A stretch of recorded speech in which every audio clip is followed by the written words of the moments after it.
Hey, everybody. I'm Matt, I'm Deanna. and this is Chasing Balance.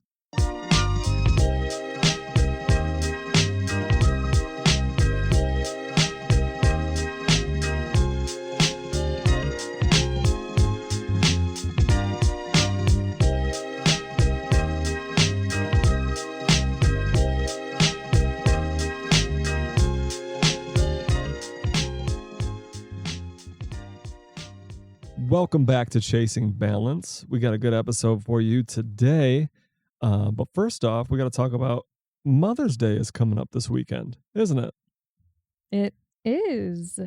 And what was your favorite Mother's Day that you've had thus far?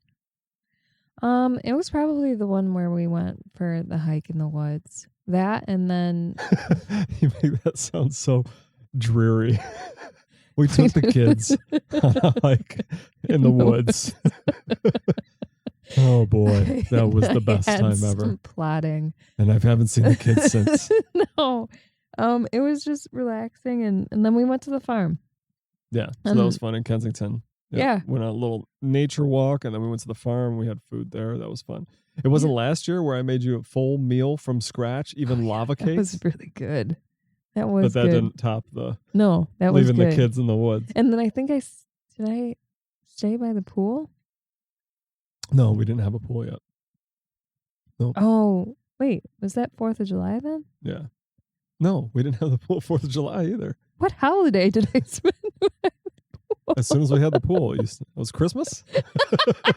I think it was Christmas. So anyways, happy Mother's Day to everybody out there that's doing it, with your partner or doing it solo. We salute you. We know it is not it's not really a thankful job, but happy Mother's Day to everyone. Yes. We do have a new episode for you, and this is called Hot Takes and Hard Truths. So these are controversial parent questions that we've faced, that we've either been asked by listeners or we've been, kind of scolded or told about as we were raising our kids on what we should be doing and what we shouldn't be doing. So the purpose of this episode is to let you know that we explore these common issues and common questions, even though they're awkward, right? And I'm sure that you yourself has dealt with awkward and crazy questions in the past that may have questioned your sanity, or why am I friends with somebody that's asking me or debating me, on these questions.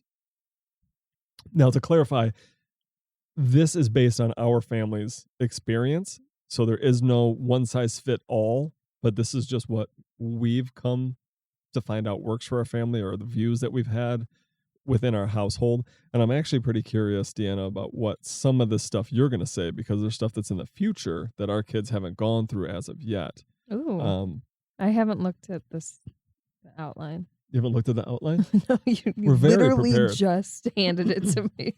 So I'm excited. So we're going to go question by question of what we've received from the listeners, or what we have faced while raising our children.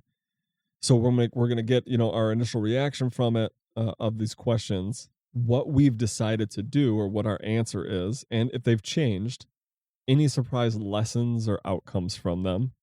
And then we also invite, you as the listener or viewer, if you're watching us on YouTube, to comment back and let us know what your thoughts are. Even if they disagree with us, we're perfectly fine. We might say that you're wrong, but, put them in there. Give you all the reasons why. Yeah, we'll tell you all the reasons why you're wrong. But no, seriously, we'd love to get the communication going even more so. So if you have any crazy questions, crazy situations that have come by to that are kind of awkward or controversial for you in your parenting journey, let us know. So they're kind of broken up into segments. And the first one is screen time and technology. So I'm going to ask you, how much screen time do we allow our children to have? Realistically, I feel like we put it in. Are we talking about like when they're in school? Like during the school year, or like summer? Well, yeah. I mean, let's break it down by both. So like, okay. So in the summer, we do we let them use technology in the morning. Yep. And then right before bed. Yep. And then the rest of the day is play, friends, pool, do whatever you do whatever outside. you want. Yeah, Yep. outside or inside, whatever. So I would probably say it sums up to like 4 hours a day. Like No, 2 that's hours. pretty fair. Yeah, 2 hours in the morning, 2 hours at night. I feel like it's more like I feel like it's more like 1 hour in the morning. Yeah. Then their friends come over, and then it's more like 3 hours at night before bed. Yeah.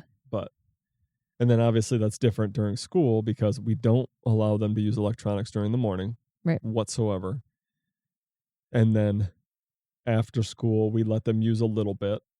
And then when it's time for dinner or soccer or football or whatever it is, then they go to that, and then they come home and use electronics. Now, if they don't have any extracurricular activities that day, we typically, once dinner comes around, we say, hey, no electronics until 7 or 7:30 or whatever it is. So screen time, we do set a limit on it. It's not like a hard limit. Right. But we do set a limit on it. Like we are consciously aware. And some days when we have a lot of meetings, they get to use more. Yeah. And then some days where we just don't want to do anything. We don't want a parent. We don't. And it sounds terrible, but also it's like, I feel like they need a break from us also. I need a break from myself. I'm pretty sure my children need a break from me. So there's obviously those times when we want to like catch up on or binge watch like Yellow Jackets or, the kids weren't around that, but Dexter or something like that, where you just want to have the kids go do their thing and you do your thing, and screen time may be a little bit more lax that day. Yeah. And 9 times out of 10, they tend to like watch a show and then hit that mark where they normally get it turned off and then go do something else. And it might be on in the background, but we don't really stress that much about it. We like to stick within certain parameters, but I'm not a huge stickler on it. We get more strict regarding the content of what they're watching. And the good thing about, the content, yes. The good thing about Max, though, which is our youngest, which really gets a lot more, I guess, freedom to use screen time than any of the others because he's, not full-time school, is that he gets bored with electronics. He gets bored and he starts building Legos. Yeah. So we kind of lucked out there. The next question is should I allow my children to play video games? I say yeah. Yeah, we do. We let our kids play video games. We obviously, just like the content on TV, we kind of set a limit. Deanna doesn't really know certain video games, so I kind of say yes or no, right? Yeah, if there's anything that involves any type of like war or fighting, I immediately decline and put it over to you. Yeah. So like look into. And I know it sounds if it's stupid. Mario based, I'm good with it. Yeah, they're allowed to play all the Marios, the Yoshis, all that good stuff. Now, if it's war based, as far as like Call of Duty or Counter-Strike, we don't allow them to play it. We don't allow Preston to play it. He's wanted to play it for a long time. And I've just said no.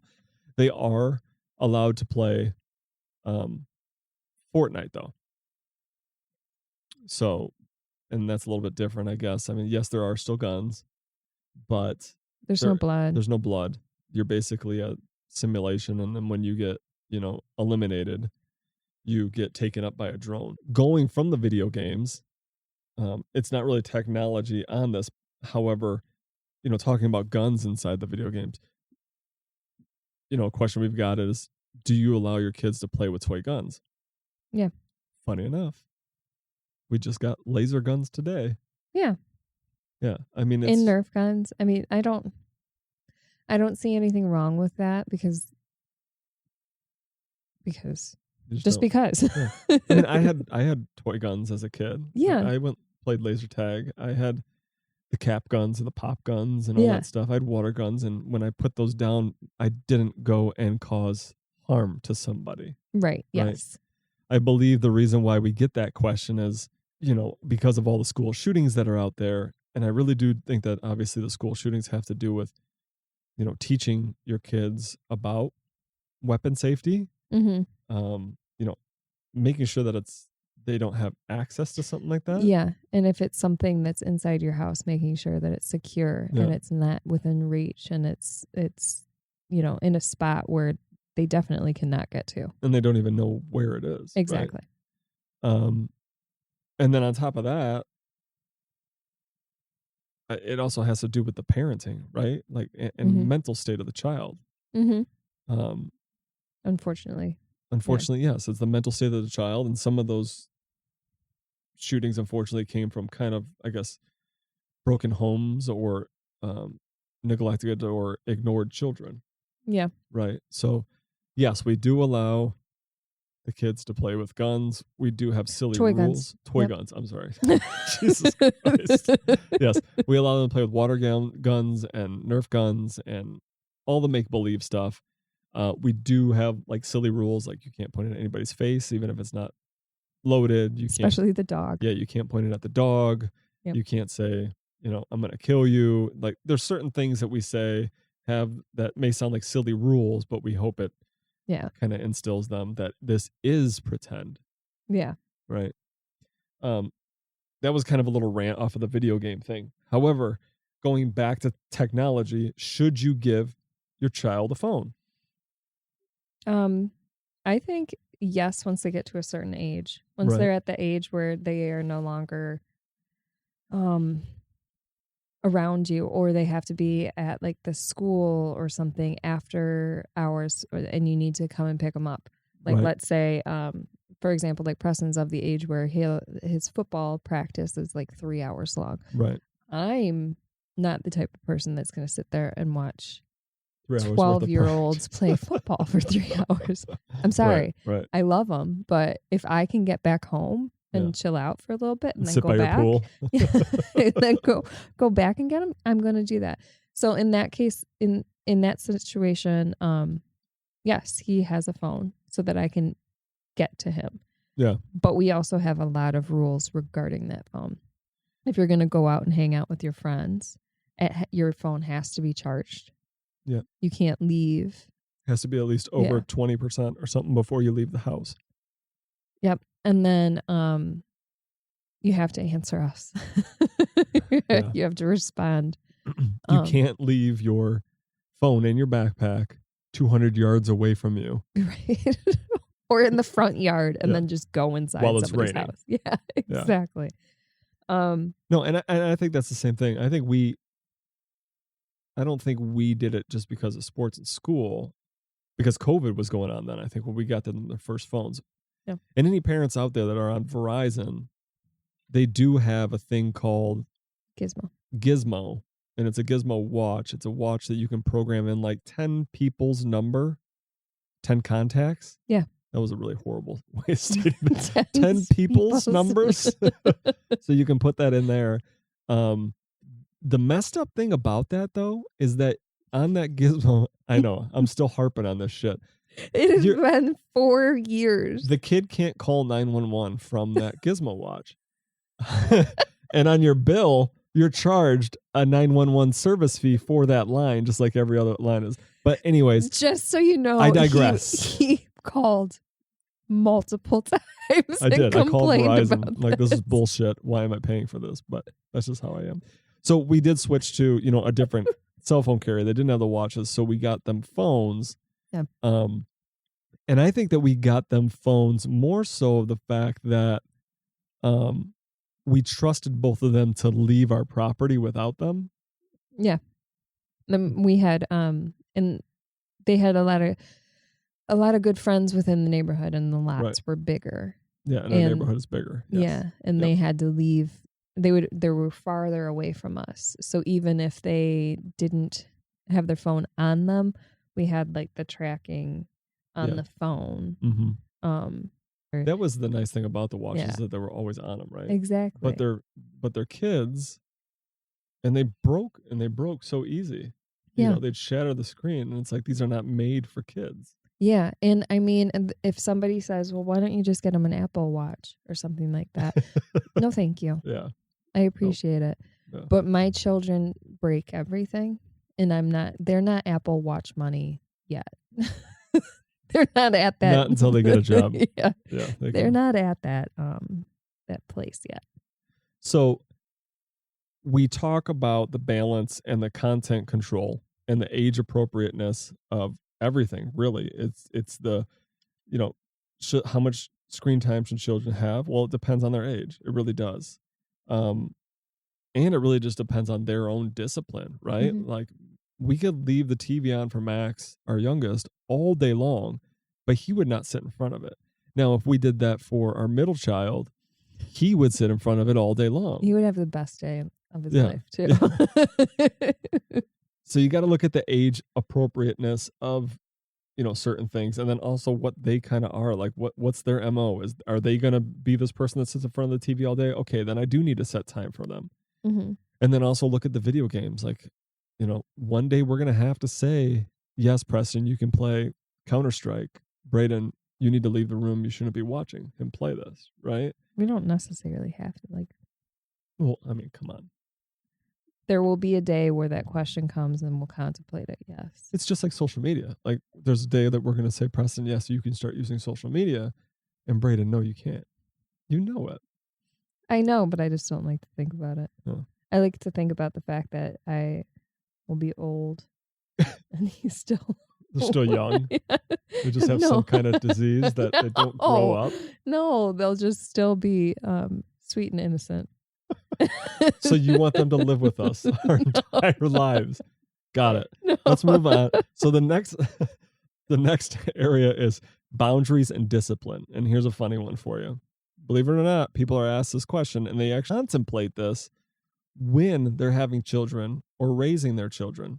Should you tell your child no? You're laughing. I'm laughing. So we're laughing because our child, we told him we were recording, is actually down here while we're recording, showing us a Lego. Let's see it. Let's see it on camera. Let's see this Lego. Look how cool that Lego is. Mm-hmm. All right, good job, love. All right, take it upstairs, bud. Careful feet. Yes, you should tell your children no. Yeah. Frequently. No, I'm just kidding. Every single chance you get. You should default to no. Even if you're lying. No. It could be the sunniest day outside. Your kid goes, is it a sunny day? You say, no. Just everything. But no, I mean, you yes, if there's things you need to put your foot down, absolutely tell your child no. Yeah. I agree. Obviously, it goes back to like our gentle parenting episode that I did not like. Yes, you tell your child no. Do you want to talk about it? We can talk about the reasons why I don't believe you should be doing this or whatever it is. And then sometimes we can find a middle ground. Sometimes, yes. Yeah. But there are going to be times where it's going to be a no and it's going to be a firm no. Yeah.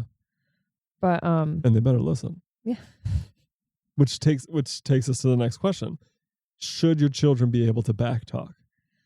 See, I flip-flop between that. There's a fine line. Yes, there is. Like, if you have an opinion, I'd love to hear your opinion. Yes. But also, don't be an ass. Because I don't like that. So it's a fine line. Yeah. Yeah. It is a fine line. And I feel like I love to hear everybody's opinion. And I love to... Love? No, I'd like to hear their opinion, especially if it's like a different opinion of mine. Okay. It makes me happy that they don't like fall in line, essentially, and that they're comfortable enough to like have an opinion or say what's on their mind, even though like sometimes it's like not right. I see what you're saying if it's like a conversation. Yeah. But like if it's something that's expected of them and then they start arguing and shit. Oh, if it's like something like they do were the dishes? Yeah. Do the dishes. Oh, I don't want to do the dishes. And then like going on and on and like complaining and back talking then. And that's their chore that they get paid for. Yeah. No, thank you. If it's something like, hey, this is what I need you to do. And it's like spur of the moment. And they're like, I don't really want to do that. And then we have like a conversation and then we. Right. I'm better with that. But if it's something like, hey man, you were supposed to be doing this. Right. And then it turns into this argument and everything. No. So, should your kids be able to backtalk? I don't know if I would want to call it backtalk, because backtalk is really the thing where talk is something negative that the child is doing. Like mocking or just being a smartass. Being a smartass, being disrespectful, and not listening kind of to like the family rules that they know are in place in the first place. The next one is for boundaries and discipline is, should you spank your child? And we actually just talked about this on our last episode of how we were raised. Mm-hmm. Now, I have swatted the boys' butts a few times. Yeah. When it kind of needed to be done. Talking, timeouts, threats of taking something away, loss of privileges or anything like that didn't work. Mm-hmm. It's very far and few in between. Yeah. But should you spank your child? I can't tell you what you should do. Right. The listener, I can't tell you guys what you should do. I mean, I don't. Yeah, you don't. It's your own moral, I guess, compass. Maybe it's the way that you were brought up on, if you think that you should, and if it, I guess, quote unquote, taught you a lesson or got you to fall in line for a little bit. Or I don't know. I don't have an answer. Yeah, I tend to. I mean, I don't do that, but I tend to like flick the cheek. So you lightly flick their cheek. You don't obviously cause harm to their cheek. It's more of a thing to like kind of snap them out of it. It's kind of one of those or places. It's like even their shoulder or something like that. It's not. Yeah. My intention is to get them to be. It's not to be abusive. Right. It's not to cause pain. It's to get them to kind of, what the heck was that? Right. And then kind of shake out of it and then try to get them to calm down so then we can have a conversation. Because they get sometimes when, especially the younger ones, getting that repetitive over and over circular reasoning and ask for the same thing over and over and over and can't break the cycle, something like a little tiny flick in the cheek or shoulder kind of snaps them out of it. Yeah. And I will say that each child is different. That tactic worked only for our middle child. Only Braden? Only Braden. It only works for Braden. I was flicking Max so hard and he just wouldn't stop. No, like I tried it once with Max and he full on just went into attack mode. And I'm like, all right, this was the wrong approach. I just made things a lot worse. And then in those cases, I just tend to just walk away. Like if flicking your own cheek, walking away. You're so dumb. Why'd you think this would work? Like, I don't know. If it gets to the point where I feel like I need to get, or like, I don't know, I just, inside of my head, I feel like if it gets to the point where you think that you need to hit them, you need to walk away.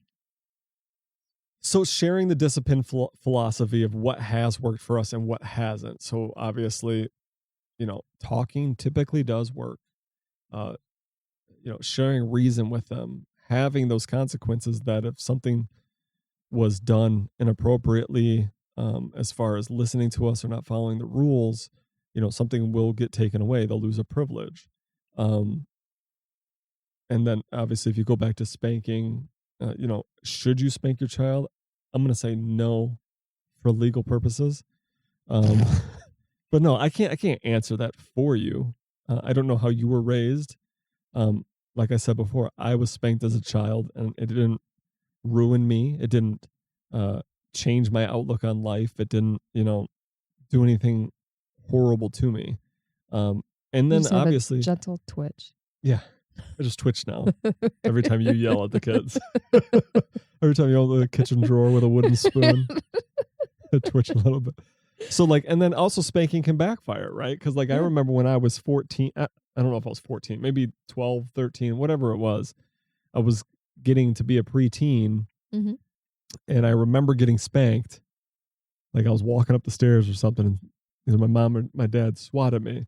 And I just remember holy shit, this doesn't hurt. I just started laughing. Oh my God. Yeah. No, that was the worst choice. It was probably the worst choice. Yes. Yeah. So I got the whole kitchen drawer thrown at me that time. No, but I mean,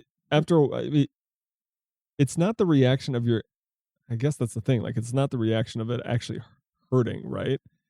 it's kind of like you said, like when you just kind of lightly flip their cheek, it kind of snaps them out of it.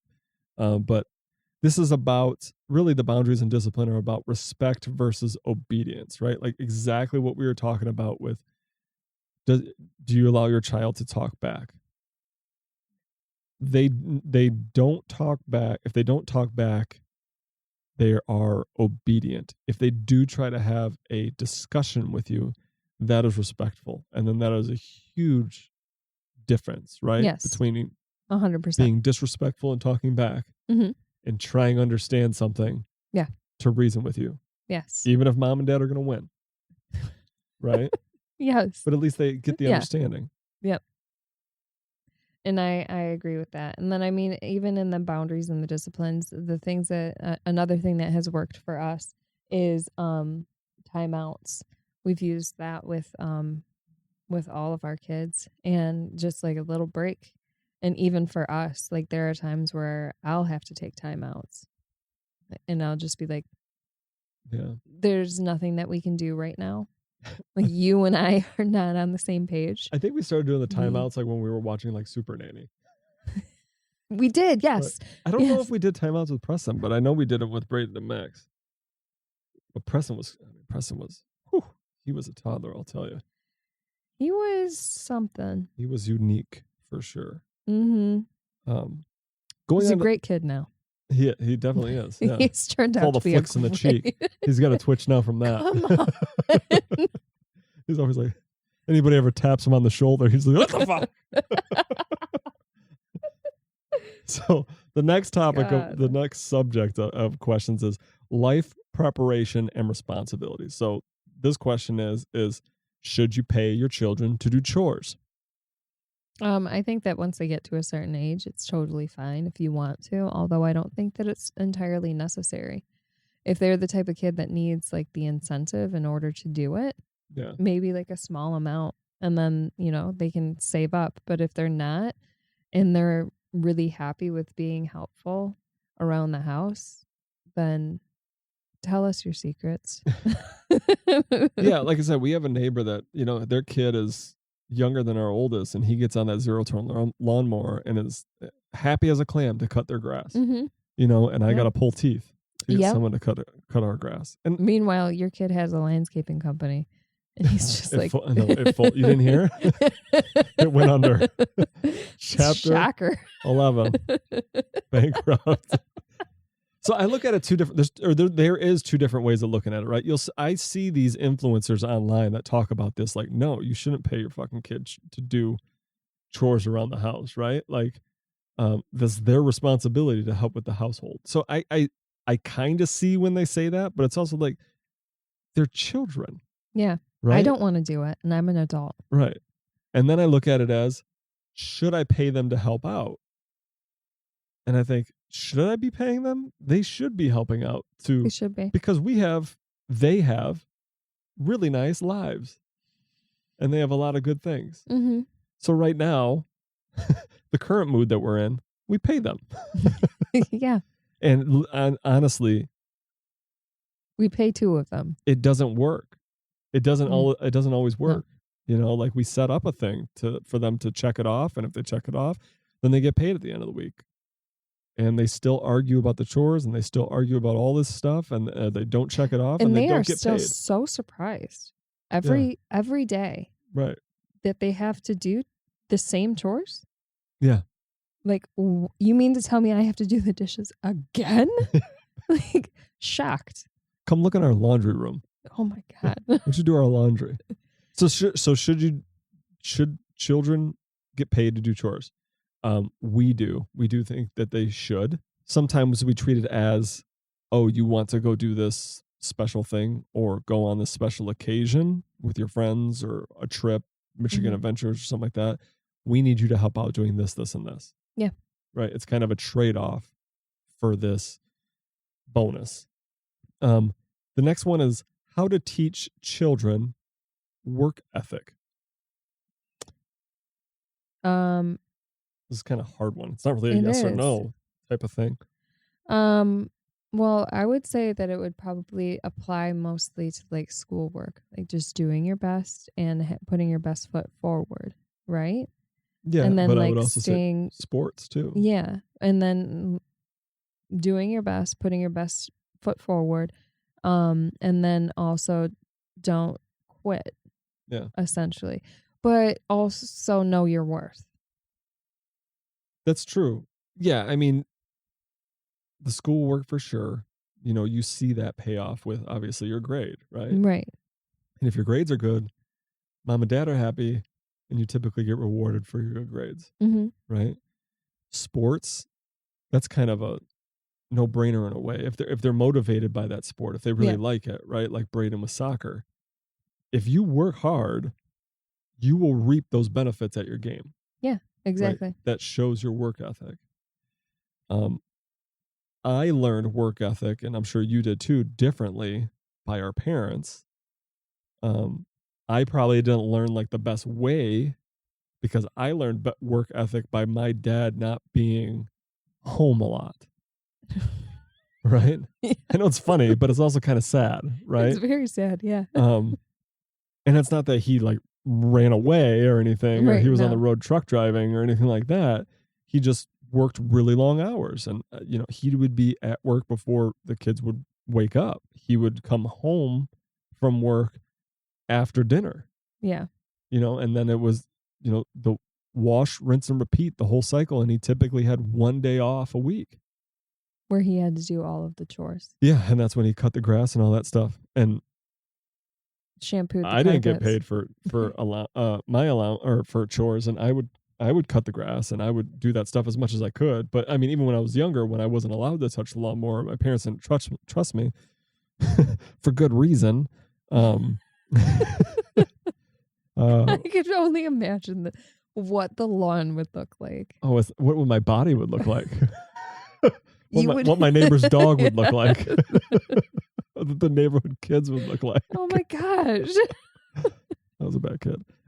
So yeah, that's where I learned my work ethic from, is my dad kind of just working long hours and providing for his family. Yeah, and I learned mine more when I was a lot older. Like when I started working with my dad. And like that's when I kind of learned mine, essentially. Maybe in high school when I had to really put a lot of effort into like getting back into like a good school district. A good, and a good grade standpoint, and actually like caring about that. Right. But I pretty much learned all of that from him. Yeah. Yeah, I mean, the kids are going to see it. I'm sure our kids are going to see that I am, always working. The difference is that I'm at home. Yeah. So I can like get up, walk away, do something with them, or, if they're they have like me to counteract that. And like Braden will consistently run interference. Consistently be like, why are you there? Nobody likes you. That's because you bitch about everybody at your work. Exactly. I keep my stuff locked up. I don't. No matter what they feel about me or I feel about them, I keep it locked up. Yep. My kids, they know the truth. We are fortunate. If there is tough weeks where we do have to work a long hours, we can, if the kids want to go in the pool and we have to watch them, we can bring our laptops outside and work and still watch them and be around them, right? Yeah. It's not like I am at an auto shop, right? Where, you can't keep in touch.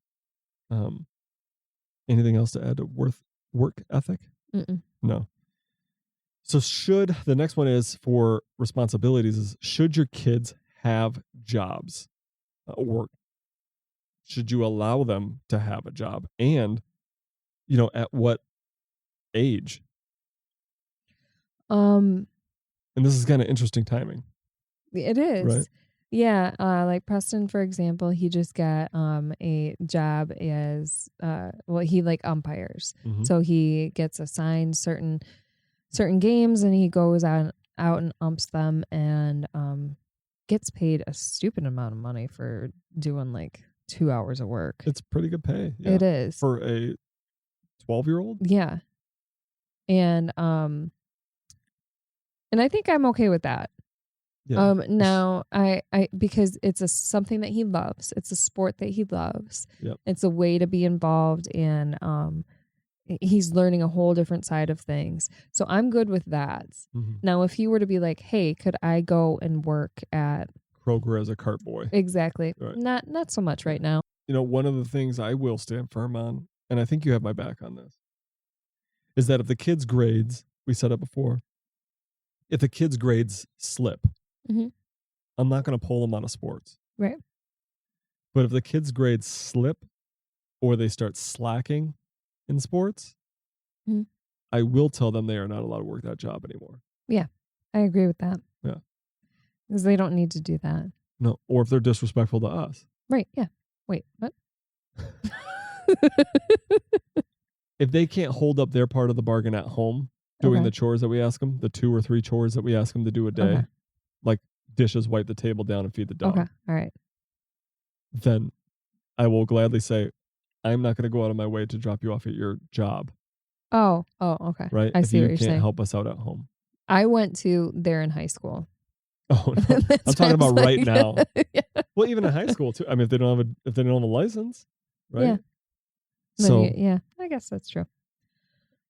So all right.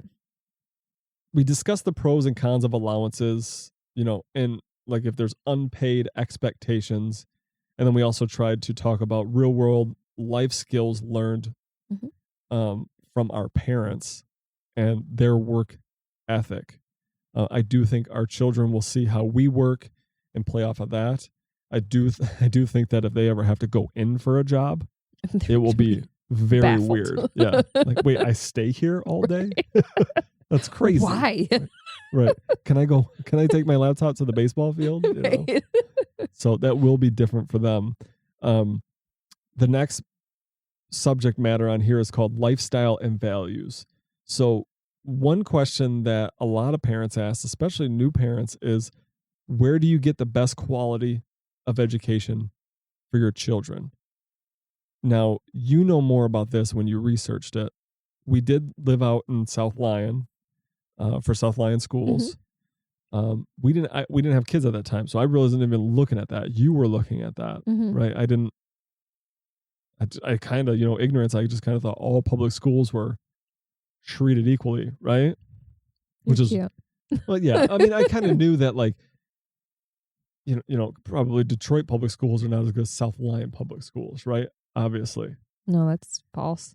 Detroit public schools is better? Well, I mean, they have a lot of charters out in Detroit now that are really, really good. But and then there's also some public schools sections that are better than others. Yeah. It just depends on where you're at. But I wouldn't say that as a blanket statement. No. Well, we go ahead. What were you gonna say? So what we kind of did was we kind of just looked at what the school itself is rated. The school district itself is rated. Yep. And then we kind of went from there. We favored South Lyon at the time because of the rating. And then once we got into the school system, I think that it kind of brought to light some areas that I wasn't really focusing in on. And Preston was gifted. Yeah. In a good way. Yeah. And so it didn't accommodate and help him excel.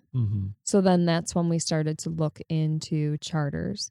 And that's when we found the school district that we now have all of our boys in. So it basically, we went for the route of what's the best within where we can live. And then does that best align with what we want our children our children to experience and be exposed to?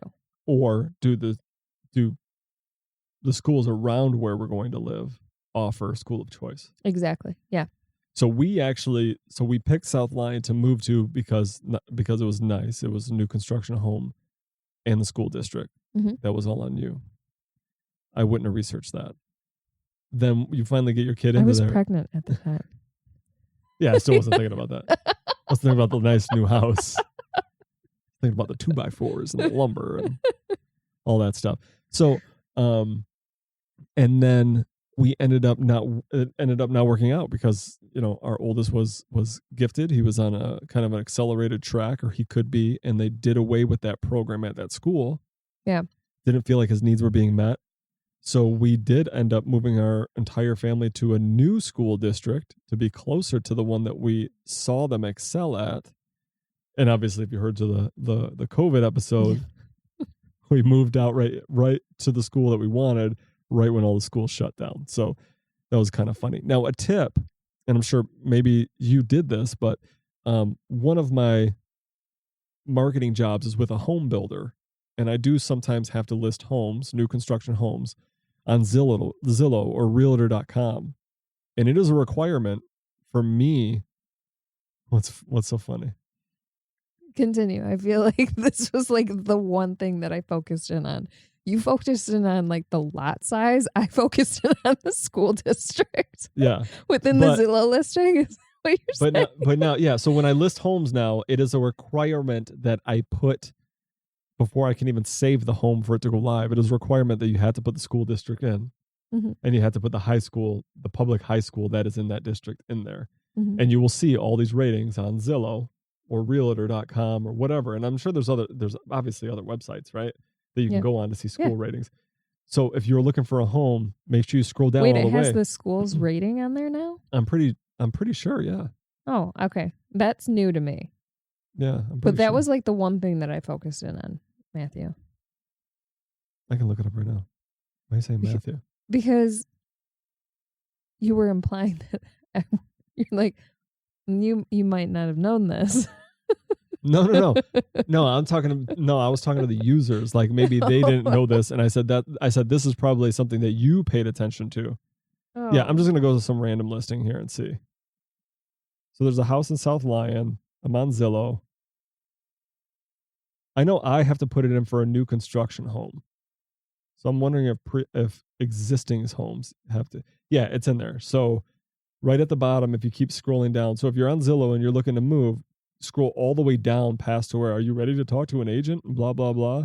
Go all the way down and it'll tell you what elementary school, what middle school, what high school, what the whole district is. And it gives you a rating right there. So like, Salem Elementary, it'll tell you right there is 5 out of 10. Oh, wow. So it didn't do that before when we moved, did it? It didn't, no. So it's on there. It's kind of hidden. So make sure that you scroll down. So that's kind of a little parenting hack for you, I guess, if you want to call it that.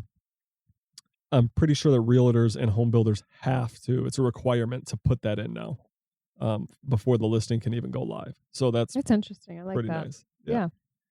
The next thing about lifestyle and values, the question is should you make your child go to church? No. Would it be different if we were church-going people? Maybe we would have them come with us. But we said it just like how we were raised in the last episode. We don't force beliefs, religious beliefs on our children. I mean, even political beliefs, we don't force them on our children or anything like that. Yeah. But no, I can't imagine us forcing our child to go to church when it was forced upon me and my siblings. It wasn't like, hey, I'm going to beat your ass if you don't get in the car. But it was like, this is what we do. Yeah. And I did not want to be there. And I mean, and also from my point of view, I wasn't forced to do it. And I wouldn't force my kids to do it because like a lot of my friends had to do it. Yeah. And then I would just hang out by myself when they were up at church. I was sleeping in, watching cartoons. No, because they would do like the whole like, I don't know, Sunday school and like they were gone for hours. Yeah. It's like how and then how much Jesus do you guys need? And then sometimes you'd go back and you'd have events. Yeah. And then like there was one summer, maybe 2 summers in a row, we went to, I can't remember what they called it, Christian camp or Bible study camp, but it was there at the church. And you did, I don't know. I don't remember one damn thing I even learned from that, Yeah, I just didn't have the best experience. Yeah. I just remember being bored and this doesn't make sense, right? It was kind of like, I don't want to get too far into it because I don't want to offend anybody, but yeah, it just didn't make sense to me. Even at a young age, it just didn't make sense, the teachings and Yeah. why I had to be there. And I mean, to be like, to give a different side of things, like we don't do that in we believe no in our house. We wouldn't make our kids do it because that's not the experience that we have, and we don't want to put that on to them. However, if that is what you and your family do, and you're still contemplating that, maybe that's like a big point where you guys can open up a discussion and have a discussion, and like maybe try to see their side of things and like explain your side of things, and and if they aren't happy going, maybe give them the opportunity to talk about it. Yeah, I mean, they would have to be older, right? Like even me, I think we stopped going to that church when I was 10 or 11. So I was younger, so I wouldn't have known how to voice my opinion. I probably would have just said, "Mom, Dad, I'm bored." Yeah. Right? Like I don't want to do it. So like I wouldn't have a good reasoning. But if they're older, 12, 13, 14 years old, then maybe you can have that conversation with them. So yeah, we did talk about that on our last episode. If you didn't catch it, check that out. It's called How We Were Raised. The next part in this episode, which actually is the last part of it, the two questions that we have left is kind of an independence and milestone type of thing. And it is, what is, and this is the thing that I don't know what your thoughts are on it, right? Yeah. What is the appropriate age that they can start dating? Like, what are we talking about dating? Like going out on a date? Yeah, I guess going out to... If they have their own means of transportation. Yeah, so at 16, you'd be good with Preston taking a girl out to a dinner or a movie. Yeah, if he had his own, like, if he had his car and then he had some, like, spending money and that's what he wanted to do, then yeah, of course. Now, what do we call it when... Because there have been times when our oldest has gone over to a girl's house that he was quote-unquote boyfriend-girlfriend with. Is that a date? It's like, that's a hangout. They went ice skating together. Yeah, and they did. He like taught her how to ice skate, and like was that a date? Because he was 11. He was, and I think that it was like his first like date, but I feel like that wasn't really a date because her mom and I were there, so yeah, I feel like that was just like a monitored hangout sesh. Well, what do you think happens with a date if your parents aren't there? What do you consider a date? Like, no, that's nasty. That's what I'm. Obviously, I wasn't saying that at 11 they would be doing that. Right. That's why I'm saying like at 16 when he has a car. 16 is dangerous. It is dangerous. A car. It's dangerous. Are you trying to get me to say no? No, I completely agree with you on the. I'm just trying to be the voice of reason here. I'm trying to talk through another lens, right? Yeah. I can see why some people wouldn't want. I was 17 when I met you. Yeah. No, you weren't. Yeah, I was. Were you? Yeah. Man. To go back to those days and run. No. So, yeah, no, I agree with you. 15, 16 years old, I think that's when you can kind of start, I don't know, quote unquote dating. Like I was, probably 14, 15, then we would go out with our girlfriends to like the Rock and Bowl or something like that on a Friday night for school, and it wasn't really supervised. I mean, it was like a lockdown, but your parents didn't come. It was kind of like a date with boyfriends, girlfriends, from high school. Yeah. So yeah, I completely agree. Obviously that's going to be, and I can see why some people wouldn't want to let their kids date until they're 18, 19 years old. I can absolutely see that. From both sides, boys and girls, whatever you have as a child, I can see there's but also, positives and negatives. Yeah. From my side of view is, they're going to fuck up. And they're gonna be stupid, and they're gonna on these dates. No, I'm saying like once they get to a point where they're like dating and everything, they're going to screw up. They're going to be stupid. They're going to... How are you saying screw up? What do you mean? I'm thinking the worst case scenario right now. No, like obviously, pregnancy. like, no. Okay. No, I'm just saying, like, they're probably going to, get heartbroken. They're going to have the right. breakups. They're going to, do crazy, stupid things and, like, skinny dip and, like, whatever. So you want them to learn, kind of? Yeah, before they're, trial like, and error. technically adults. Yeah. And I want them to be able to, once they have that heartbreak and, like... So if they screw up, they're minors, right? That's what you're saying. They can't be held as adults. No, you are twisting my words. I am saying that I would like them to, when they're ready and they go out and they experience it, 16, 17, whatever, they're still under our house, so that if they have that fall down and heartbreak and all that stuff, we're here. We are here and we can help them learn from that if they want us to. Right.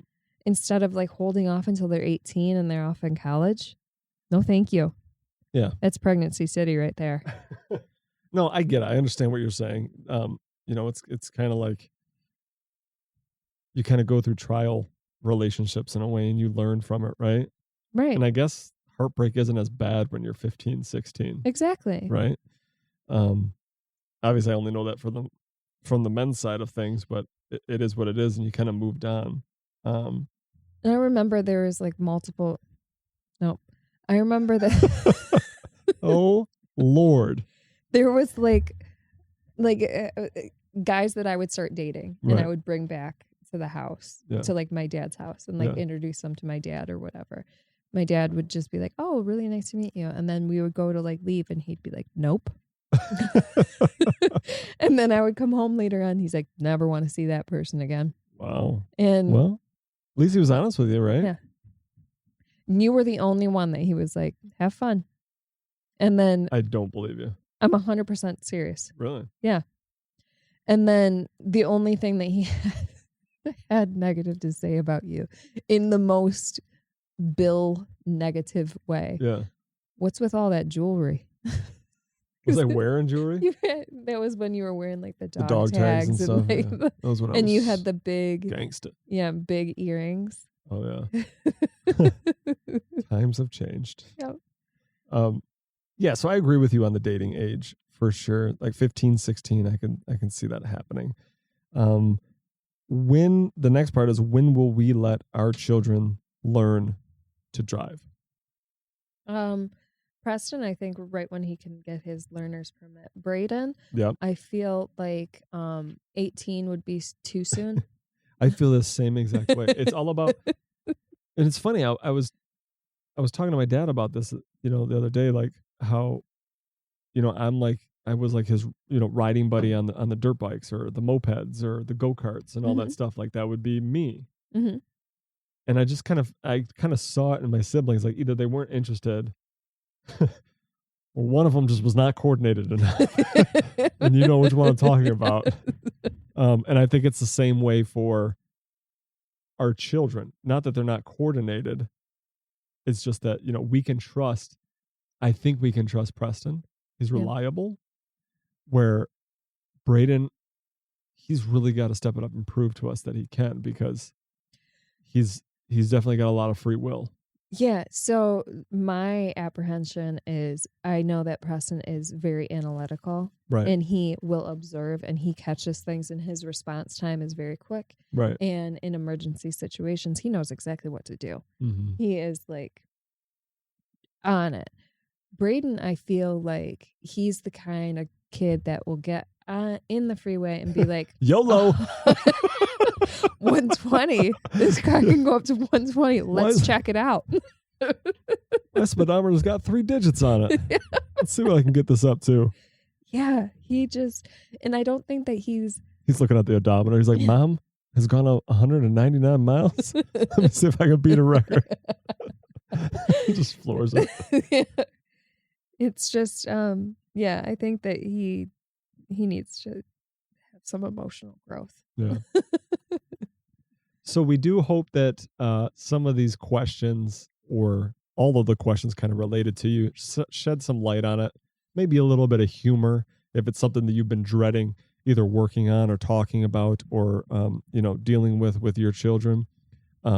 Parenting does not come with a manual, so you can Google a lot of things as when questions come up. But I'm telling you, you're going to get a version of each side, right? You're not going to get nothing's really going to probably make you feel better. No. You just kind of gotta bite the bullet and see what works for you. There is no right answer, and it often depends on your child, just like we were talking about when we would let them drive, right? Or the screen time. Each child is different. It depends on your family values, on what you want to do as far as church and work goes. And then obviously it depends on the season. You could think one way right now and completely change it in the winter. Right? Exactly. So we need to encourage open conversation from parent to parent, right?